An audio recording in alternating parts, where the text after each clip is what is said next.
Gauthier Lebret, on est frappé par la multiplication de ces attaques à l'arme blanche qui émanent d'adolescents, 14 ans, là on parle pour le meurtrier présumé de Mélanie. C'est une forme d'épidémie ou de mimétisme généralisé dans ce pays où on attaque les autres entre ados ou les adultes à coups de couteau. En quelques années, on a des professeurs qui ont été tués, Dominique Bernard, Samuel Paty, cette enseignante aussi du côté de Saint-Jean-de-Luz, où on se souvient que son mari avait dansé devant son cercueil.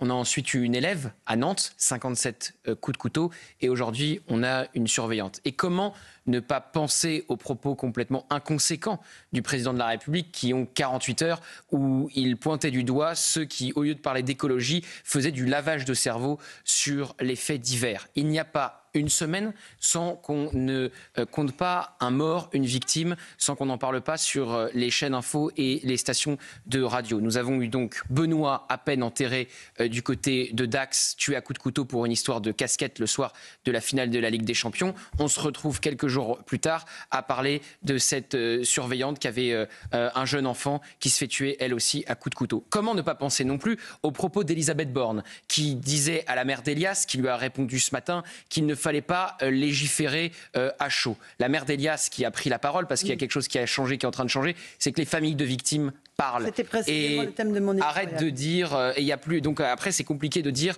pas de récupération politique. Parce que, et on a même fait dire ça à la mère de Lola, qui avait ensuite expliqué qu'elle n'avait jamais dit cela. Donc les choses changent du côté des familles de victimes qui n'en peuvent plus. Malheureusement, les choses ne changent pas encore dans l'entièreté de notre classe politique, avec les propos du président de la République et d'Elisabeth Borne. On écoutera quelques réactions politiques, mais on va rester sur les faits. Jean-Christophe Couvi, vous êtes policier.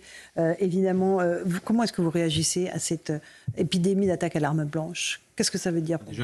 Déjà, j'ai une pensée pour la victime parce que c'était une personne du service public et en fait, quand à chaque fois on entend tout ce qu'on entend sur le service public, eh bien, on est toujours là et on est toujours tous en première ligne. Et malheureusement, encore une fois, elle a payé le prix. Moi, ce que je constate effectivement, c'est que cette violence désinhibée chez les jeunes, ça vient toujours d'un vide intérieur. Il y a quelque chose qui se passe dans leur tête. Je ne sais pas, j'ai pas tous les éléments. Effectivement, il faudrait qu'il y ait une cause nationale pour se pencher dessus et s'attaquer aux causes. Là, c'est la grande cause nationale, c'est la santé mentale. Non, mais on s'attache toujours aux conséquences. Mais on ne fait rien. C'est toujours les conséquences. C'est-à-dire que, regardez, qu'est-ce qu'on peut faire ? Tiens, on va mettre des portiques, on va mettre des caméras, on va mettre des policiers, de la sécurité, des machins. Mais en fait, au départ, ça vient d'où ?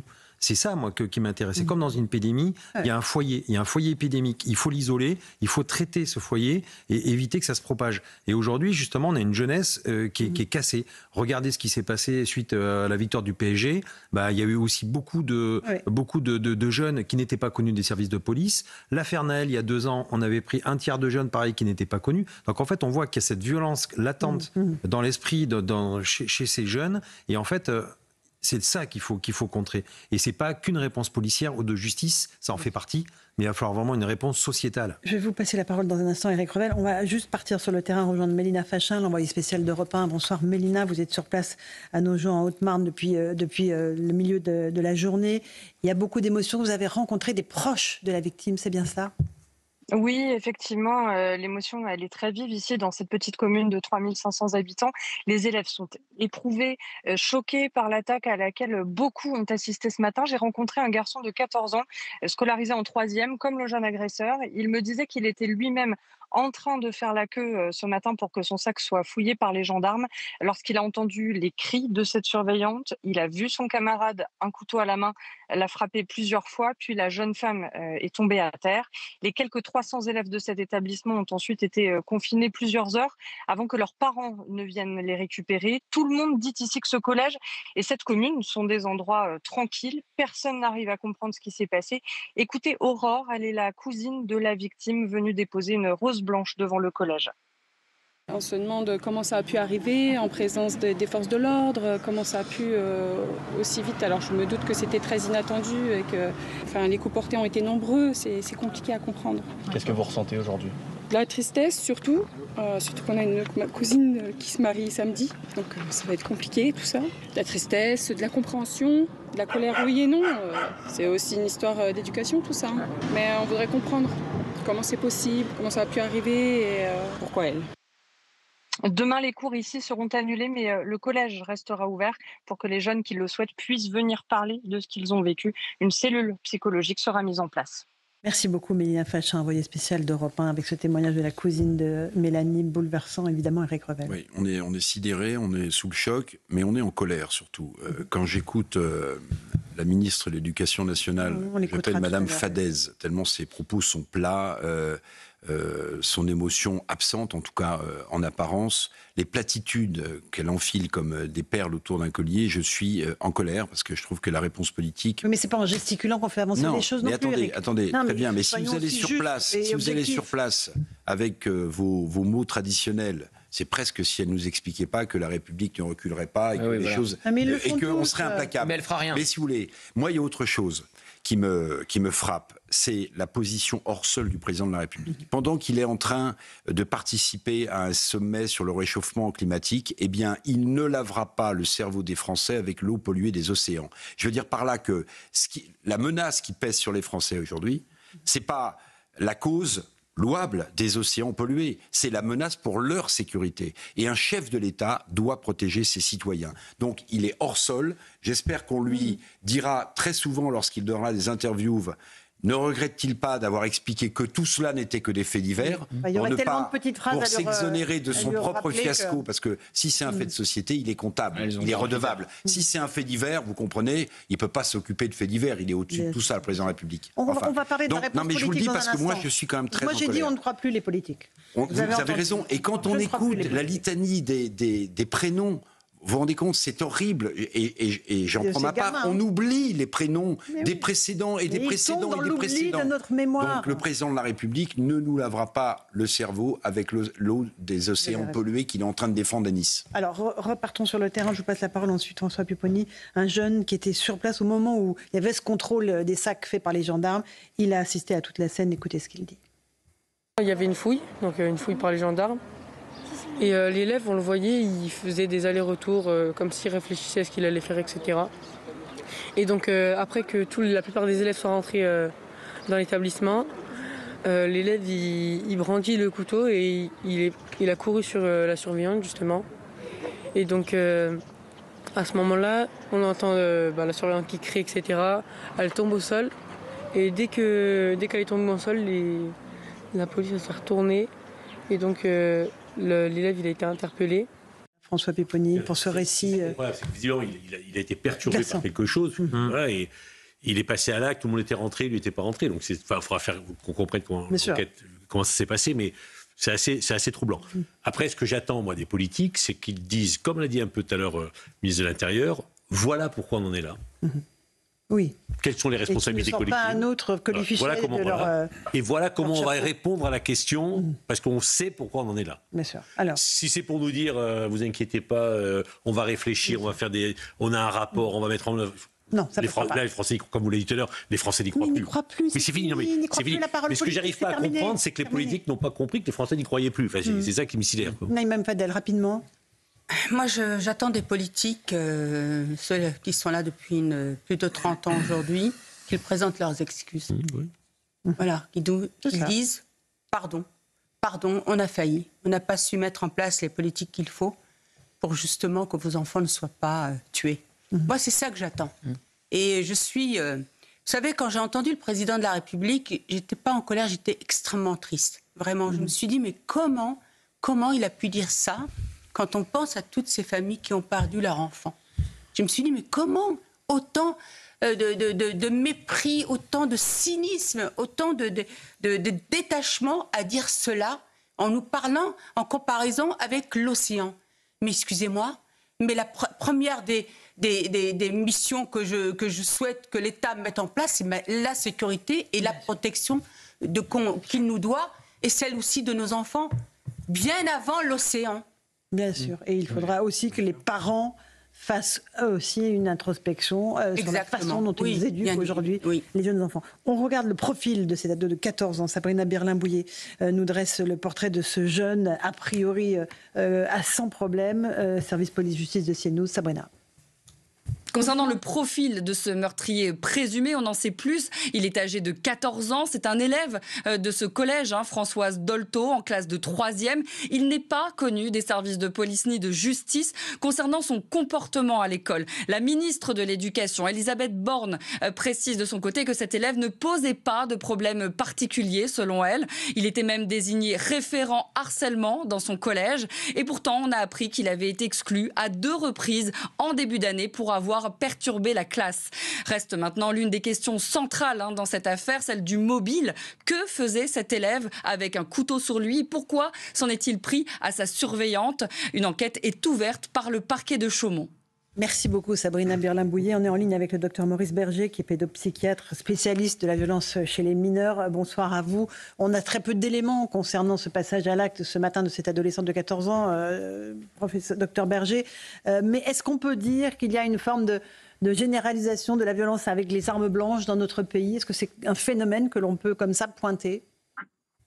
Oui, je suis d'accord avec ça.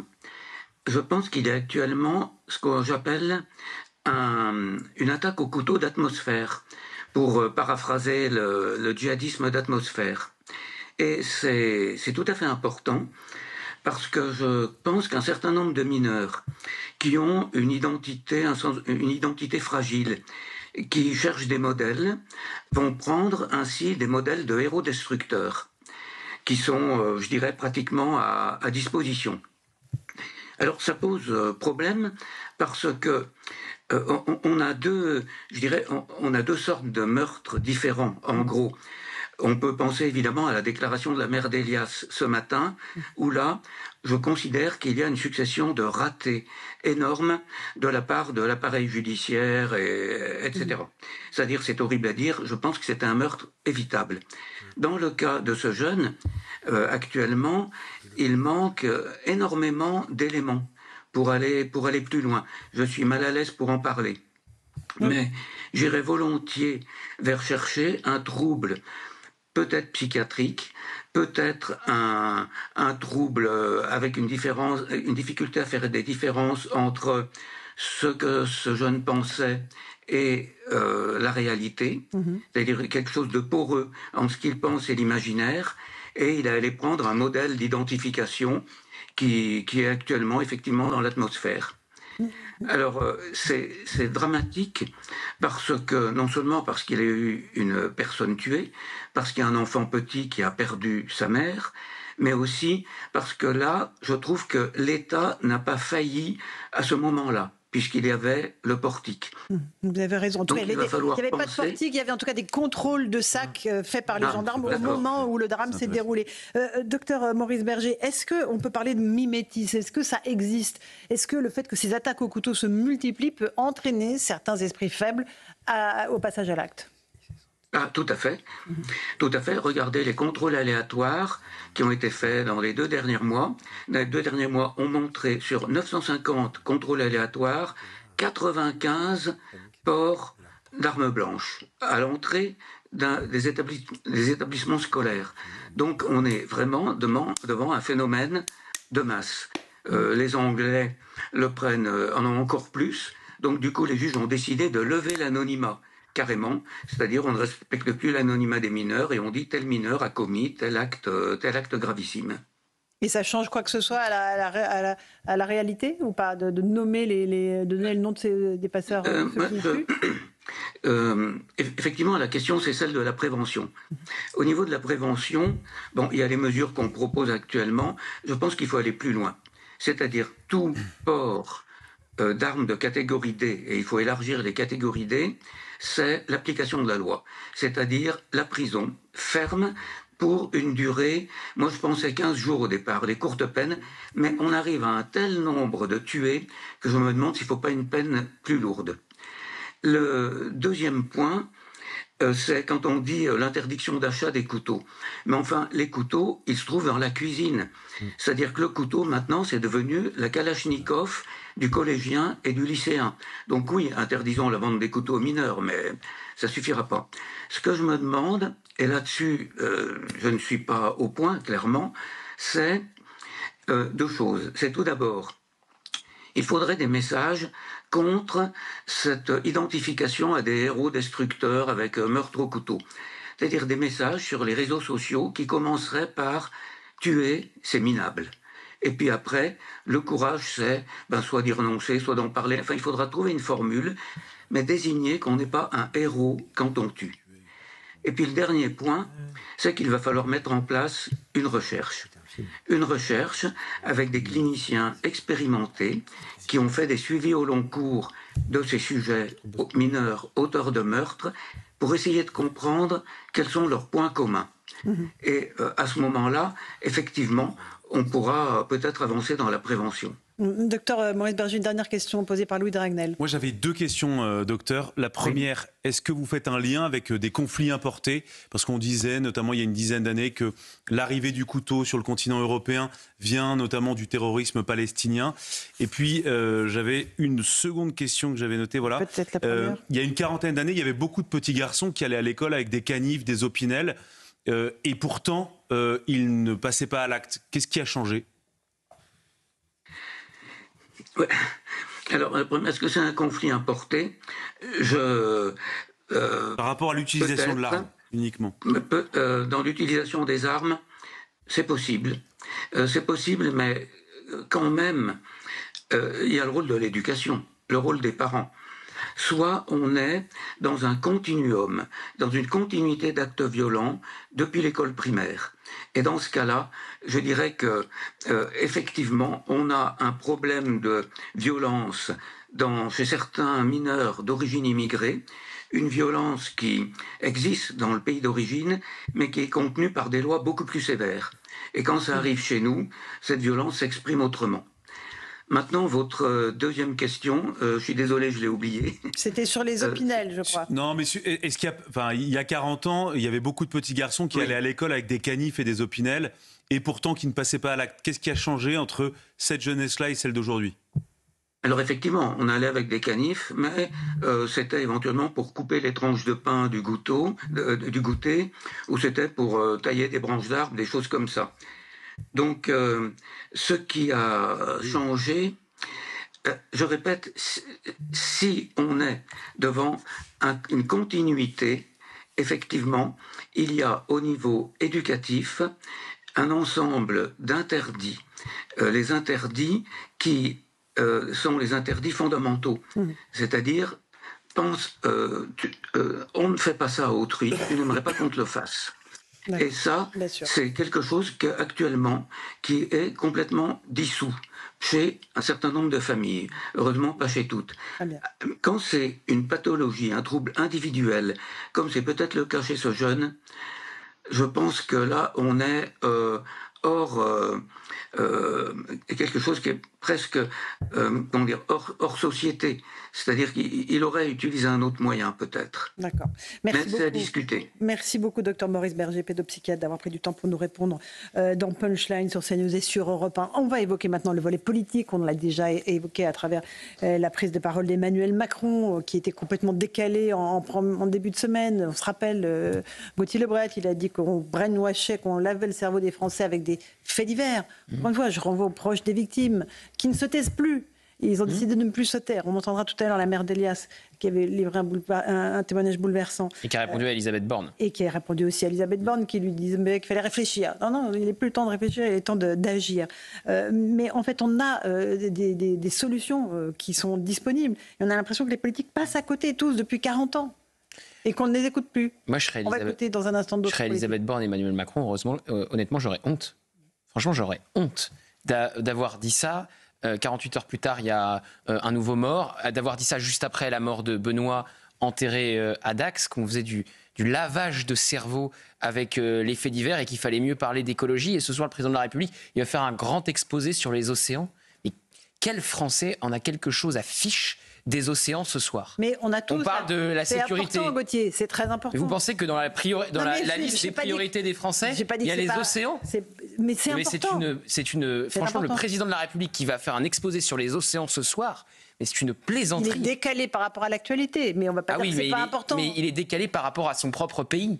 Il est décalé par rapport à la population française. S'il avait bien réagi avant, vous n'aurez pas choqué qu'il fasse un discours. Je suis d'accord, sauf qu'il a dit C'est lui qui a opposé écologie. C'est lui qui a opposé écologie et sécurité. C'est pas moi qui l'ai opposé. C'est lui qui a opposé écologie et sécurité. Donc voilà. Donc il préfère s'occuper des océans. Ça l'intéresse plus que de la sécurité des Français. On l'a bien vu au cours des 8 années qui sont en train de s'achever. Il en reste 2. Ça va être très long puisqu'il va strictement rien se passer sur le volet sécuritaire. Donc ça, c'est pour Emmanuel Macron. Et pour Elisabeth Borne, elle nous dit qu'il ne faut pas légiférer à chaud en citant Elias. La mère d'Elias lui a donc répondu ce matin. On attend quoi?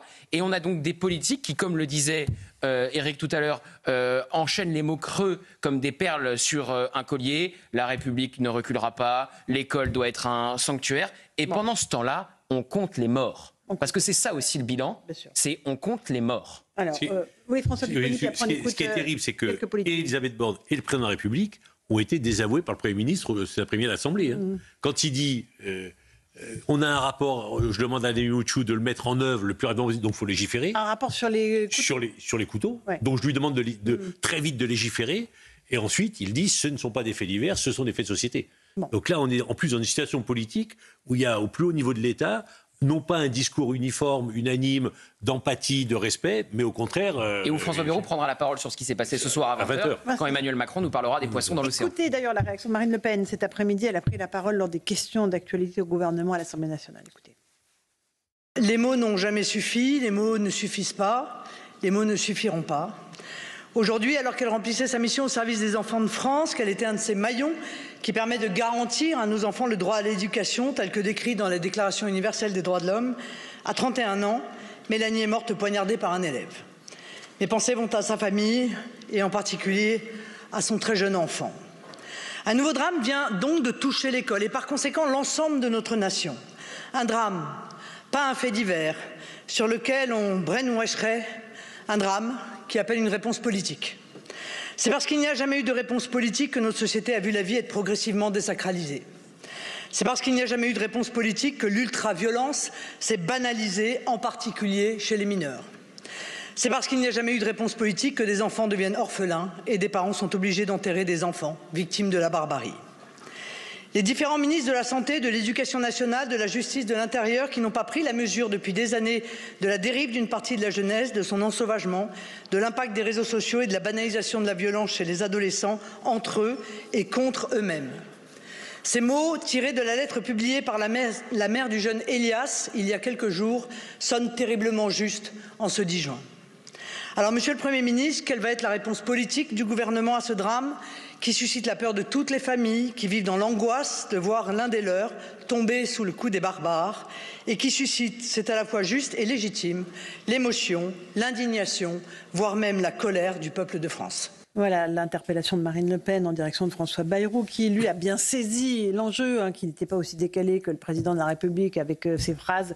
On va écouter ce qu'a dit François Bayrou, parce que je vois que vous levez les yeux au ciel déjà, Éric Revel. Oui, parce que on va écouter l'extrait en question, mais le président de la République, il a descendu une passerelle en se prenant visiblement une baffe. Là, il a pris une baffe virtuelle de la part de son Premier ministre, absolument lucide. Écoutons-le, François Bayrou, sur le fait que les armes blanches sont une réalité quotidienne dans notre pays. On est loin des faits divers évoqués par le président. Les armes blanches, les couteaux, sont en train de devenir, parmi les jeunes et les très jeunes enfants, le garçon qui a pris la vie de cette surveillance avait 14 ans, c'est en train de devenir une réalité de tous les jours. Nous ne pouvons pas demeurer indifférents et les bras baissés devant ce qui est en train de se passer, devant cette vague qui progresse. Nous avons des décisions à prendre. Voilà, des décisions. Voilà, avec le ton qui est le sien, une réalité de tous les jours, c'est exactement le contraire d'un fait divers. Un fait divers, ça intervient de manière irrationnelle. Quand le Premier ministre dit c'est une réalité de tous les jours, c'est donc un fait de société. Donc il contredit magistralement, avec le ton qui est le sien, ce qu'a dit le président de la République à Nice quand il nous parle de l'eau polluée. Ça nous donne pas tous en même temps. Quand il dit les armes blanches sont en train de devenir, ça fait 30 ans. Ça fait 30 ans que vous le dites, vous, François. Oui, mais ça fait 30 ans que tous les acteurs du terrain, le docteur Berger tout à l'heure l'a dit, 30 ans qu'on alerte en disant attention, on y va tout droit. Voilà, comment un Premier ministre peut dire que lui dise moi je suis là depuis 1 an et tout de suite j'ai demandé un rapport parce que je sais que c'est la vérité. Il a été ministre de l'Éducation nationale avant. Avant, bien sûr, mais voilà. Mais voilà, continuer à dire ça devient une réalité aujourd'hui, donc on va s'en occuper, c'est ça que les Français n'acceptent plus. Mais bien sûr. Gauthier Lebret. Oui, et puis moi je retiens aussi le mot de François Bayrou, on ne peut pas être indifférent à ce qui se passe. On a un président, par sa déclaration, qui a montré son indifférence. C'est du brainwashing d'un revers de la main. C'était une phrase qui suintait le mépris absolu pour les familles de victimes. Donc je ne sais pas s'il a pensé à Emmanuel Macron en le disant, mais moi je trouve que le président montre son indifférence. Et il nous a quand même sorti, lors de sa grande messe sur TF1 l'autre soir, qu'il avait tout fait pour remettre la sécurité partout. Alors qu'on voit que la sécurité est nulle part, c'est son propre ministre de la Justice qui le dit, Gérald Darmanin. On peut même venir vous chercher jusque dans votre lit. C'est ce qui est arrivé pas plus tard que la semaine dernière à l'animateur de télévision Christophe Beaugrand. Donc on n'est plus en sécurité nulle part. Et je me rappelle la phrase de François Bayrou qui avait quand même dit au moment où cette jeune fille avait pris 57 coups de couteau à Nantes, l'école doit rester un sanctuaire. On compte les morts à l'école, des enseignants, des élèves, des surveillants. L'école n'est plus un sanctuaire, il n'y a plus un lieu épargné aujourd'hui. Louis Dragnel, je trouve que les mots des politiques sont usés, que ça ne fonctionne plus auprès des Français. Et on ne croit plus, on n'accorde plus de crédit à la parole du politique. Et c'est extrêmement grave. Alors, il y a dans le fonctionnement de la démocratie. Il y a après deux types de prise de parole. Je trouve que Bruno Retailleau est plutôt intéressant parce qu'il a une réaction avec plus de l'humilité et pas des solutions toutes faites.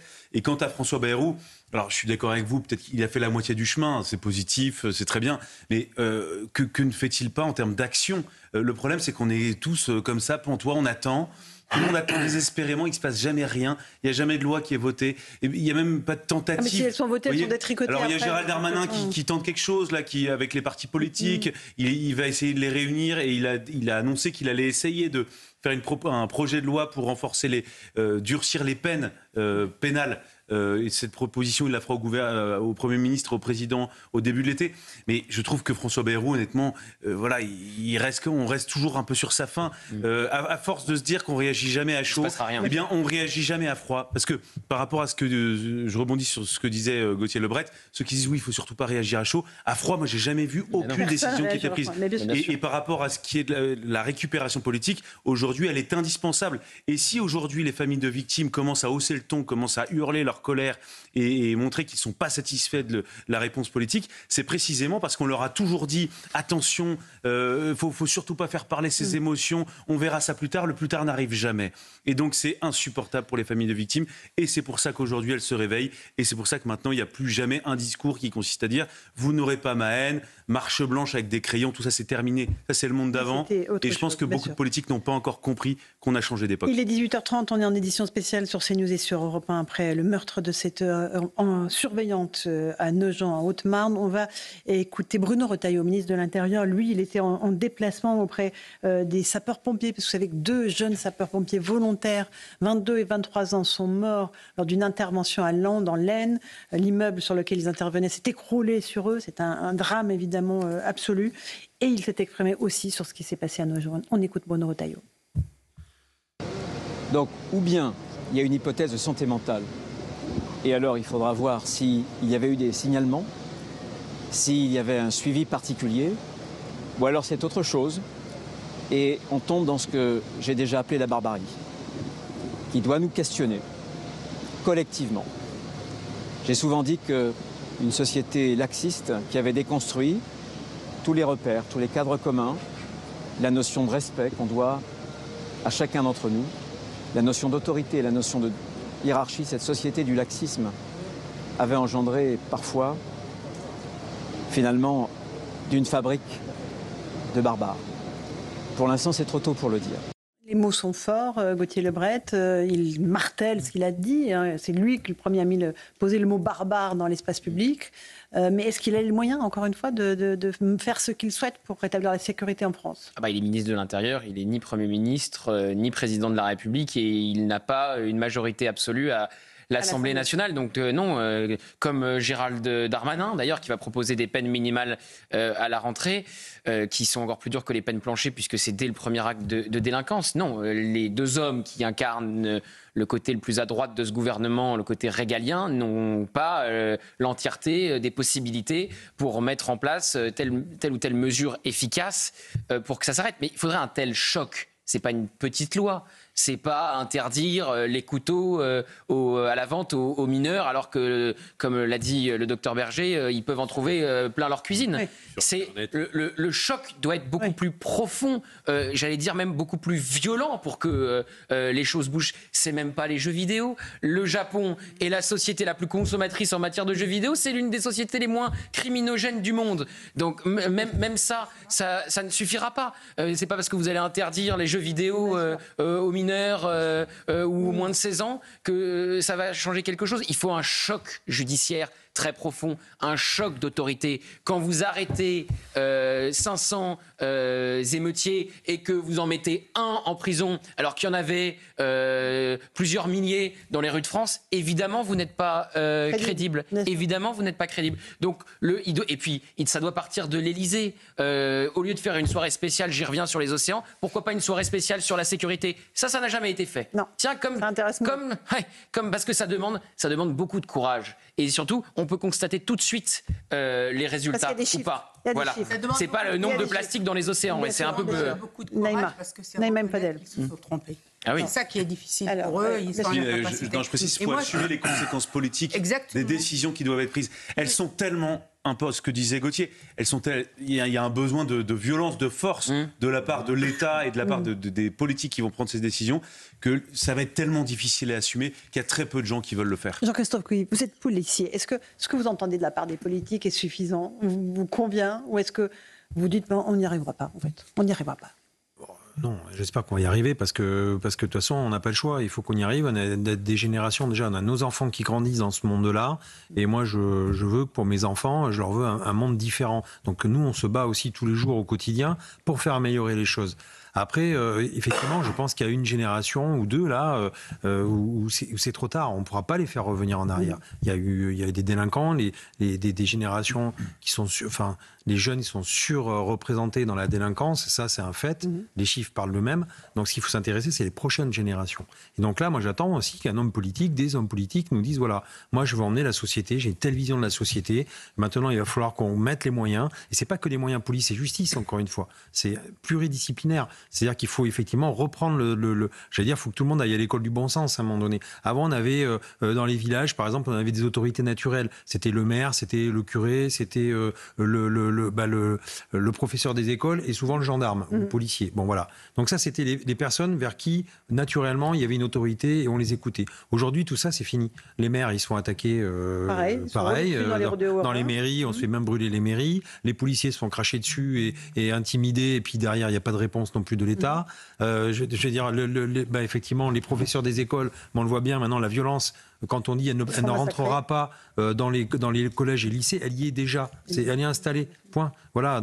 Et en fait, si vous voulez, il y a tous ces axiomes-là, effectivement, il va falloir les reprendre un par un et retravailler un petit peu à la racine. Alors, on n'arrête pas de le dire, mais je pense qu'il faut effectivement se réunir et trouver des solutions, mais pas que uniques.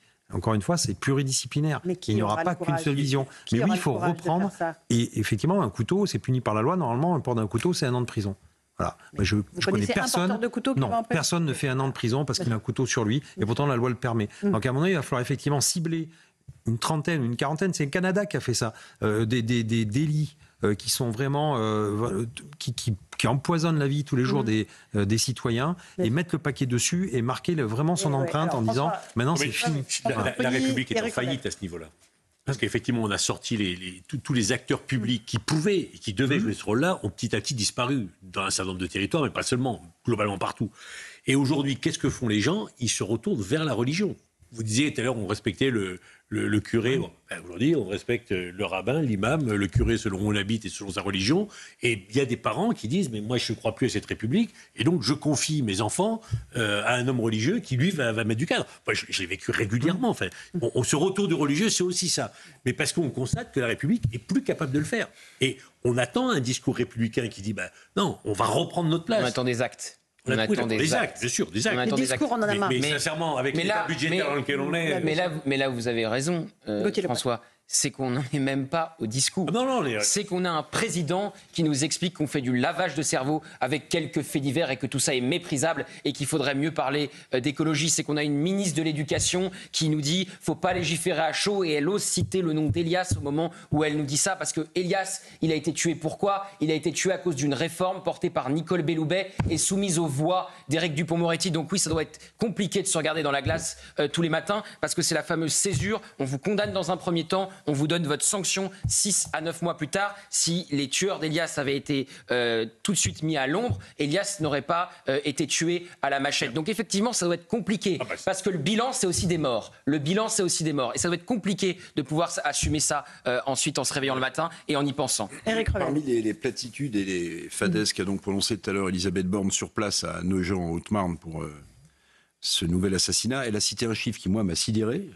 Depuis que les fouilles aléatoires ont été permises dans les collèges, dans les lycées et dans les écoles, 300 armes ont été saisies. Alors, il y a une centaine d'armes blanches peut-être, mais ça veut dire que c'est devenu... Vous voyez, tout à l'heure, c'est un point de civilisation incroyable. Louis nous redonnera les chiffres, oui. Ce que disait Louis Ragnel... 186 couteaux et 225 autres objets. Voilà. Et donc combien 300, d'attaques à l'arme blanche par jour ? On est en France à 30 attaques par jour à l'arme blanche, ça fait 10 000 par an. Et rien qu'à Paris, 130 attaques à l'intérieur d'établissements scolaires pour toute l'année dernière. Mais voyez comment je partage tout à fait le point de vue de l'Opinel qu'on avait dans la poche. Il y avait même des couteaux suisses, vous vous souvenez ? On avait un couteau suisse sur lequel il y avait un tire-bouchon, un ouvre-boîte. Oui, non, mais on se baladait avec le couteau suisse. C'était pas une arme, c'était un outil de la vie quotidienne. Et le couteau est devenu la façon, disait le professeur Berger, de s'héroïser, d'être un tueur à couteau. On a complètement changé. Et moi, je vais vous donner mon sentiment. La société progressiste a été trop loin. On ne sait même pas où elle nous mène. En revanche, la société conservatrice, on sait où elle nous a menés. Elle nous a menés avec des repères, des valeurs qu'on respectait. Parfois, c'était difficile. On avait besoin de souffler. On avait besoin de bouffer d'oxygène. Mais on sait où elle nous a menés. La société progressiste dans laquelle on est plongé, on ne sait pas où elle va s'arrêter et on ne sait pas où elle nous mène. Bien ça devrait être un sujet d'interrogation. Oui, mais interrogation, mais après réponse. Ah non, mais attendez, je suis pas un homme politique, Laurence. Évidemment qu'il faut parce que là, ça fait 40 ans, François Pipponi le dit depuis 30 ans. Un gamin de 14 ans qui tue de plusieurs coups de couteau, ça veut dire qu'il n'a plus aucun repère, aucune limite, aucune borne. Mais aller plonger un couteau dans un corps humain, je peux vous dire, voilà, c'est déjà... Et là, c'est à plusieurs reprises. À plusieurs reprises. Aujourd'hui, les jeunes, ils n'écoutent plus les autorités naturelles ou les politiques, ils écoutent les influenceurs. En fait, tout a changé, tout bouge. Et j'allais dire, nous, on avait à une époque de l'influence sur les enfants, parce qu'on était les parents, on était effectivement, j'allais dire, vous savez, des repères, même pour eux. Et aujourd'hui, c'est quoi ces repères ? Ça nous échappe, c'est des repères virtuels, c'est des influenceurs, c'est des prêcheurs, et en fait, les gamins, ils se raccrochent à ce qu'ils peuvent. Et c'est là où il faut effectivement retravailler. Et on avait le service militaire aussi qui, à un moment donné, cadré, parce que vous aviez le respect, parce que vous-même, pendant 12 mois, vous portiez un uniforme. Donc vous savez ce que c'était que de porter un uniforme. Aujourd'hui, tout est supprimé. Donc toutes les valeurs, effectivement, civilisationnelles, entre guillemets, traditionnelles, ont été gommées. Et donc aujourd'hui, on cherche justement... une sortie de secours et on n'arrive pas à la trouver. Effectivement, il faut reposer peut-être un petit peu le débat et surtout remettre des repères dans la société qui en manquent énormément. Encore un témoignage sur CNews et sur Europe 1, il est 18h40. Un cousin de la jeune Mélanie, 31 ans, qui a été tuée à coups de couteau ce matin à Nogent, en Haute-Marne. Il raconte à quel point c'était une jeune femme exceptionnelle. Mélanie est une cousine de quelqu'un de la famille. Une personne... adorable, une maman extraordinaire et malheureusement aujourd'hui qui laisse un petit garçon de 3 ans derrière elle. Forcément beaucoup de colère contre le gouvernement, colère contre tout ce qui se passe, colère contre l'éducation qu'on donne aujourd'hui aux enfants. J'arrive pas à comprendre. J'arrive pas à comprendre comment les parents peuvent laisser ce genre de situation, même si ils peuvent pas tout contrôler, ils peuvent pas tout être derrière. Mais à côté de ça, le gouvernement va attendre quoi et combien de temps ? Il dit tout, Gauthier Lebret, ce jeune homme, le cousin de Mélanie qui est morte ce matin. Il dit tout.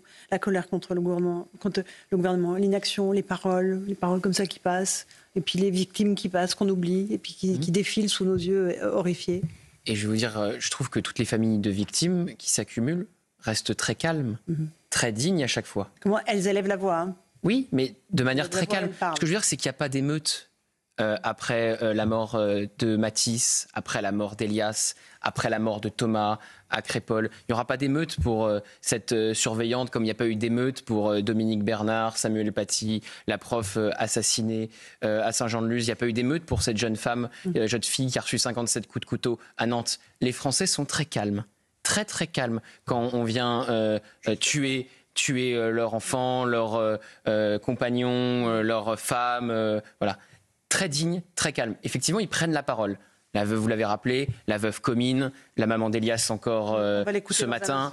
Les familles, voilà, la même autour de Thomas à Crépol, on n'a pas entendu directement la famille, mais ils ont fait passer par différents canaux des messages, notamment quand il y a eu ce livre qui est sorti, tentant de venir réécrire Crépol, mettant sur un pied d'égalité les deux bandes de jeunes, comme si c'était une rixe. D'un côté, vous aviez des gens qui étaient armés, de l'autre, non. Donc, je trouve vraiment que les familles de victimes sont très calmes parce qu'il n'y a pas d'émeute quand il y a tous ces profils qui sont tués. On est à un point de bascule tout de même. On va rejoindre Marie-Victoire Dieudonné, Thibault Marcheteau qui se trouve à Nogent. Bonsoir à tous les deux. Les cours sont suspendus dans le collège Françoise Dolto, Marie-Victoire, et l'ambiance évidemment est extrêmement pesante. C'est bien cela. Je ne sais pas si vous m'entendez, Marie-Victoire.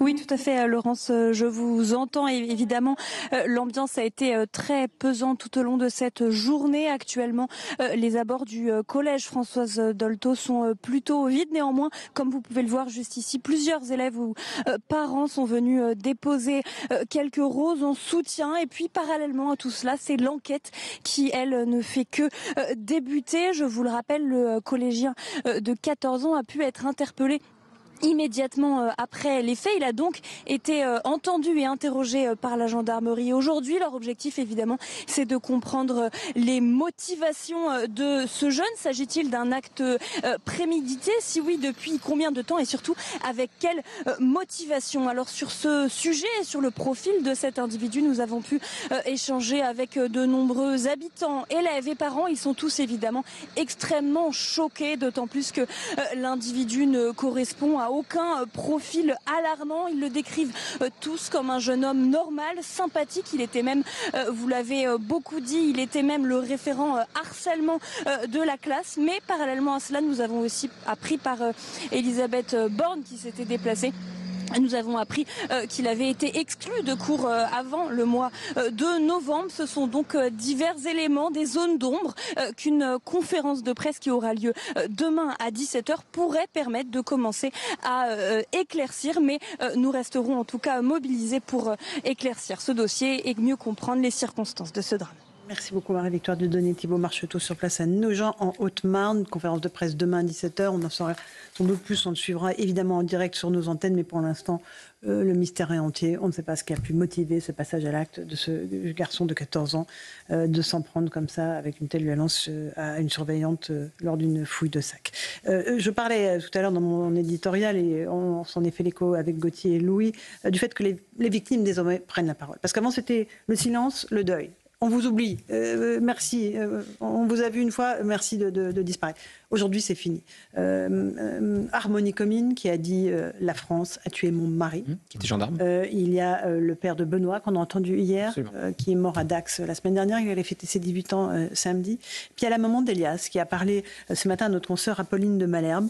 Un moment extrêmement fort, extrêmement émouvant. Écoutez ce que dit Stéphanie, la maman d'Elias, qui est mort, lui, à coups de machette il y a quelques mois, tué par 2 mineurs récidivistes. En fait, ce qu'il va falloir mettre en lumière, c'est le travail des policiers, le travail de la BAC, le travail de la police judiciaire qui écopent. Eux, ils écopent une société qui est en train de prendre l'eau. C'est-à-dire qu'ils les connaissent, les délinquants. Ils passent leur temps à les attraper, à les mettre en détention. Et il y a des jugements qui sont rendus, qui font ces délinquants sont remis en liberté. Non, il n'a pas de mots pour moi, il respire, il a du mal à respirer, il regarde le ciel, il est allongé sur le dos, il tourne un peu la tête vers moi, donc il est vivant, mais il est en train de se déglobuliser, c'est-à-dire qu'il est en train d'avoir une hémorragie interne, donc sa conscience est en train de s'altérer, mais il entend ce que je dis, Et le mot chance est difficile à dire parce qu'Elias n'a pas de chance. Elias n'a pas eu de chance. Mais moi, en tant que mère, j'ai la chance de pouvoir parler à mon enfant et de l'apaiser. Quelle dignité, quelle force. Je vous avoue que c'est absolument bouleversant d'entendre cette maman et que cette interview était formidablement menée avec beaucoup de bienveillance. Elle dit qu'elle a donc eu de la chance de pouvoir accompagner son fils dans les derniers instants. La scène qu'elle décrit quand elle arrive et qu'elle voit son fils gisant dans son sang, elle est, en tout être humain, toute mère de famille est littéralement cisaillée. Oui, mais en fait, Jean-Christophe Couvi. Quand on, enfin, je veux parler de la mort, j'en ai côtoyé, mais les gens ont peur de mourir seuls, en fait. Et dès lors que vous avez... c'est très émouvant, quand même. Et dès lors que vous avez une personne, enfin, votre maman, quoi, qui est là, qui est à votre côté et qui représente justement tout ce qui est la sacralité, vous êtes apaisé. Et quelque part, elle a donné cet apaisement à son enfant, et il est mort, je passe mes mots, mais dans la paix. Parce que justement rassuré que sa maman était à côté de lui. Combien de fois vous entendez, vous lisez surtout des textes de soldats, par exemple, pendant la guerre, qui pleurent, qui appellent leur mère au secours, etc., qui écrivent des courriers, parce que ça représente la mère nourricière, et c'est exactement ça. Et donc, c'est cet apaisement. Et effectivement, elle a beaucoup de dignité, parce que garder son émotion, et parler des faits, et parler justement... pour que ça change pour les autres. Pour que ça change, et surtout ça, elle est en mission en fait maintenant. Et elle va se donner une mission pour essayer d'épargner des vies à venir. Elles disent toutes, on témoigne, Naïma, parce qu'on ne veut pas que ça se reproduise, parce qu'on veut épargner d'autres vies. Moi, je suis comme vous, je suis bouleversée là. J'entends cette maman... Je suis bouleversée et je vous avoue, comme je me dis, parce qu'on s'est dit ça quand on avait parlé de Lola, on a dit il y en aura d'autres, et malheureusement, je crains qu'il y ait d'autres Elias, comme il y a eu d'autres Benoît, comme il y a eu d'autres Lola. Et j'étais en train de penser à cette maman, elle disait que Elias n'a pas eu de chance. Oui, il n'a pas eu de chance en raison de l'irresponsabilité de nos politiques. Parce que Gauthier a parlé effectivement de Madame Belloubet, qui était certainement contente de sa loi, qui a permis effectivement que ces délinquants soient relâchés et qu'ils puissent récidiver. Et c'est ça, moi, qui me met dans une... Je vous avoue que je suis en fait très en colère. Et en même temps, je pense qu'on nous met aujourd'hui, en tant que parents, dans un espèce de désespoir. Parce qu'on a vraiment le sentiment qu'aujourd'hui, il n'y a pas réellement un sursaut. Et quand je vous dis que j'attends un mea culpa, c'est parce que s'il y a un mea culpa de nos politiques, de tous ces politiques, de droite et de gauche, eh bien, je peux penser, je peux de nouveau leur faire confiance. Mais aujourd'hui, je ne leur fais pas confiance. Mais non, il y aura... La vraie... moi, je suis impressionné, c'est la dignité de cette mère. Mais il n'y a pas de haine. Moi, je suis impressionné et admiratif, parce que c'est vraiment dans cette situation-là, je ne sais pas comment je réagirais. Le père du jeune qui a été tué à Dax, lui, il commence à avoir d'autres... Et c'est vrai que, tu vois, Gauthier disait à juste titre que, pour l'instant, les Français sont raisonnables. Ils essaient d'interpeller, ils disent qu'ils ne sont pas d'accord. Une démonstration qui est irréfutable. Mais jusqu'à quand Jusqu'à quand les Français vont accepter? Moi, je répète, il y a un ami qui me disait souvent, ça finira en guerre civile, peut-être larvée, mais il y a un moment où je crains malheureusement, peut-être, enfin, quand je dis je crains, qu'il y ait une réaction violente, et qu'à un moment, les gens disent ça suffit. Et là où je vous rejoins, François, c'est que le père de Benoît à Dax, il a eu un discours plus offensif que la maman d'Elias. Il était trop politiquement incorrect pour être diffusé sur les chaînes info et les grandes chaînes, à part la nôtre, évidemment, parce qu'il a dit racaille de merde. Et donc, puisqu'il a dit racaille de merde, fallait pas diffuser son cri de colère alors qu'on lui a enlevé son fils à l'aube de ses 18 ans. Mais ça reste une France bien élevée. C'est la France bien élevée, la dignité de cette mère. Elle a fait des tribunes, alors que vous vous rendez compte, il faut rester calme, hein. Il faut rester calme quand la ministre de l'Éducation nationale cite votre fils en disant qu'il ne faut pas légiférer à chaud, alors qu'on sait très bien que cette loi Belloubet Dupond-Moretti, on ne parle pas d'une loi qui a 40 ans, on parle d'une loi qui doit avoir 3 ou 4 ans. Gauthier, voilà. François, on évoquait Dax. On va réécouter ce qu'a dit le papa de Benoît, qui est mort lui aussi poignardé. C'était samedi au moment de l'anniversaire de son fils décédé. Je vous remercie du fond du cœur. On vous remercie du fond du cœur, Maëva et Marina, pour Benoît, notre enfant, notre fils, qui allait avoir 18 ans aujourd'hui. Voilà, aujourd'hui, il allait avoir 18 ans et se réjouissait de fêter ses 18 ans aujourd'hui avec ses copains. Il a fallu qu'une racaille de merde vienne lui enlever la vie. Voilà, je pense que je vais arrêter là. Et encore une pensée très forte pour Benoît. Et encore merci beaucoup à tous d'être venus. Merci beaucoup.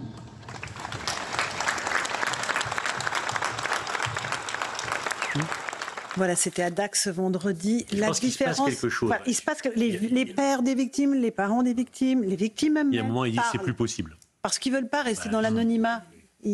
Alors on nous disait récupération politique. Non, c'est fini ça. C'est fini, oui. On a passé ce Ça, c'est un vrai tournant. Parce qu'on se souvient de Lola. Bien sûr. La fabrique du mensonge par le service public qui s'était mis en branle, voilà, pour essayer. Mais quand même, il reste quelque chose de ça, c'est le livre sur Thomas à Crépol. Alors, il s'est très très mal vendu. Réaction de l'entourage de Thomas à Crépol, réaction de Crépol en entier, qui était scandalisé par ce livre. Mais quand même, grâce à certains médias, ce discours peut être déconstruit.